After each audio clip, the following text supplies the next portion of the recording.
परम प्रेममय श्री श्री ठाकुर अनुकूल चंद्रंकर 138तम जन्म महोत्सव तत्स सत्संग विहार स्थित श्रीमंदिर प्रतिष्ठा वार्षिक अवसर में सुधा सर्जना महामहोत्सव आसंता रविवार फेब्रुआरी 8 रे भुवनेश्वर स्थित बालीजात्रा पड़िया महासमारोह रे पालित हेबो।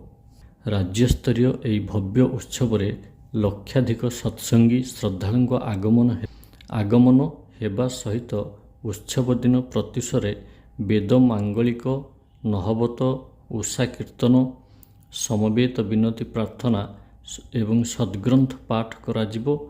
तत्परे स्मरणिका तर्पणर उन्मोचन हेबो।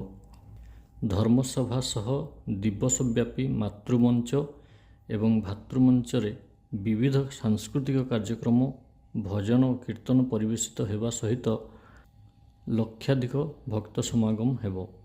एथिसह दिवसव्यापी स्वास्थ्य शिविर आईन परामर्श शिविर अनुष्ठित हेबा सहित भव्य उत्सव रे समाजर समस्त जनसाधारण सपरिवार जोग देबा लागि उत्सव कमिटी पक्षरु निवेदन करा जायछि।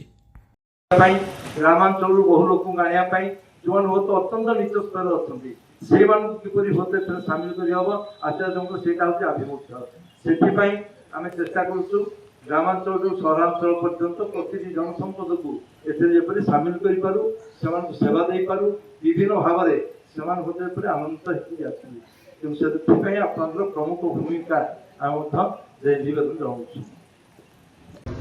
एक निकट मफसल ग्राम हिमायतपुर बागुड़ा जिलार हिमायतपुर जन्मग्रहण करते आभिमुख्य था तथाकथा मनुष्य को समृद्ध करने शिक्षा विज्ञान उत्सव उपलक्षे दीर्घ वर्ष एक स्मरणिका प्रकाश अच्छी नाम तर्पण सत्संग